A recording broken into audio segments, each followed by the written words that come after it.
The game Adore has had notable success since its early release on Steam in 2020, garnering attention from the public for its outstanding creature design, characters and art. It's been praised for its gameplay in the monster taming genre and art direction, all of which earned Adore the prestigious Best Brazilian Game Award at BIG 2019. Well, the game has now landed on the Nintendo Switch. Are the adoring accolades justified? Well, thank you to the publishing team for the review code, and now, let's find out.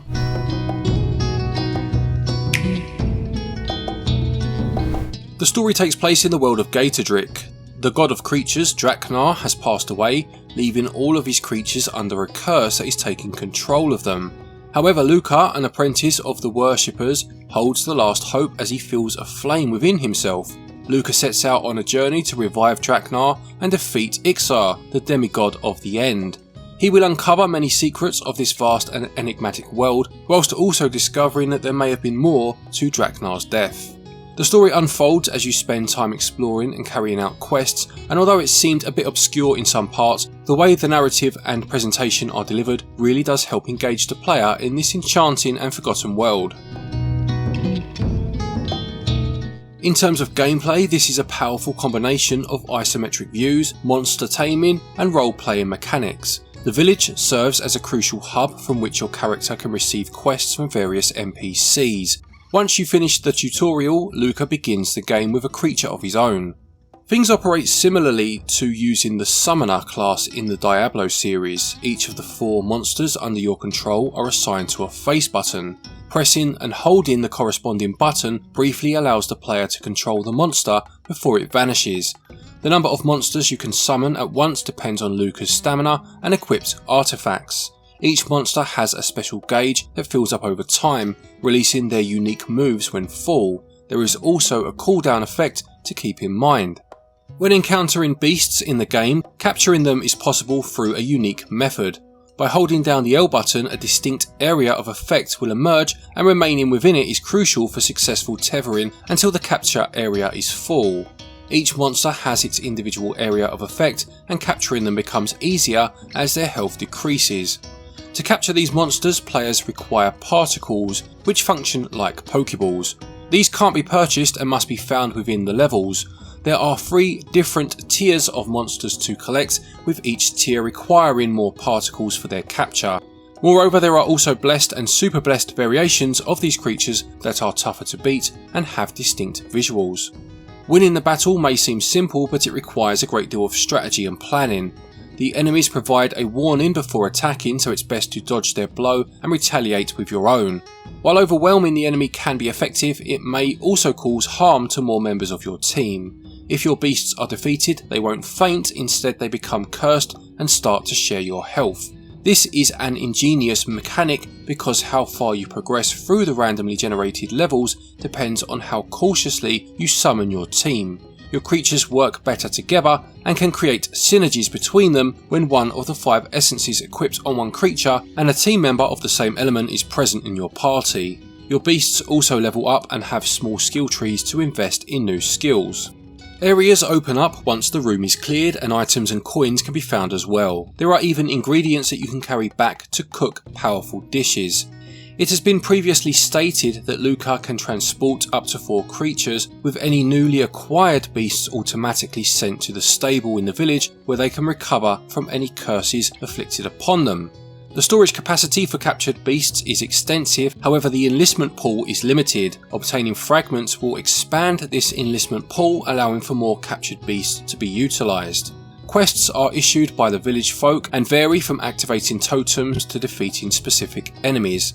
There are scrolls to be found as well, which allow the player to go on expeditions.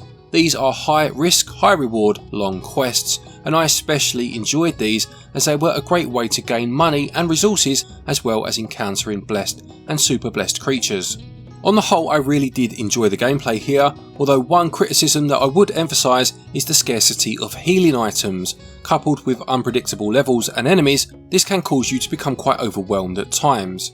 The initial boss I faced was a prime example of this problem, as I had to approach the encounter with minimal damage sustained. Any additional damage inflicted would fall on me, as I had 4 cursed beasts on my team at the time. Defeat means dropping all of your money and loot, and in a Dark Souls fashion, you have one chance to regain it before losing it forever.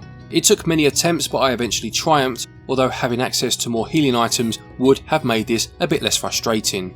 I will say that you do eventually gain artifacts that circumvent this issue, but it's still something I felt was worth mentioning. On the whole, gameplay gets 18 out of 20. The controls are very user friendly and use a good portion of the buttons available to you, making the gameplay feel that much more streamlined, and they also get 18 out of 20. In terms of the visuals, the game's art direction is truly magnificent, I must say, with bright colours that jump off the screen. The entire world appears to have been brought to life, with stunning still images that appear during loading times. It's evident that a great deal of love and attention has been put into making this world come alive. It's very much like an animated storybook, and I particularly liked the blurred foliage in the foreground. The monsters are diverse and possess their own unique charm, and the developers have taken a more subtle approach to creating the small roster which complements the various biomes in which they reside. These creatures feel like living beings, a product of their environment, which sets them apart from other monster taming games. I will say that the size of the font in the game's handheld mode did leave much to be desired, and it cannot be adjusted, which is quite unfortunate. Nevertheless, I must say that the camera angle and player distance are commendable, making it easy to keep track of your team's movements. In terms of audio quality, again, a big positive of the game. It features delightful acoustic melodies, and drum percussions are incredibly soothing to the ear.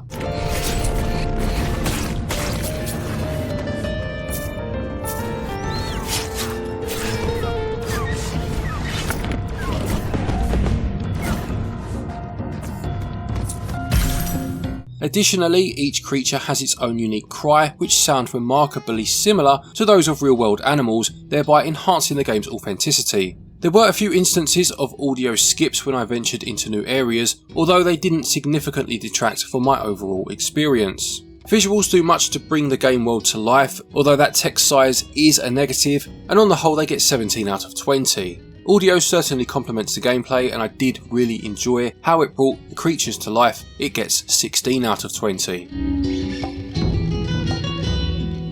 A door costs £17.99 and regional equivalents are on your screen now. I would say, considering the high production values in terms of art direction and the satisfying addictive gameplay, the price does seem reasonable, and hopefully a physical copy will be available in the future, as there is no word on one as of yet.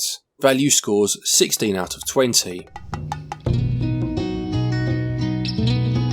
To conclude, Adore is yet another example of an indie studio bringing their passion and talent to create a great fusion of genres. The game is a great first step into invigorating the monster taming genre without using the cookie cutter approach of previous games, and that is a bold move that I feel has paid off. It would have been nice to see a bit more content, perhaps a few more beasts for example, or some sort of multiplayer mode would have been great, but what's here is certainly well worth playing.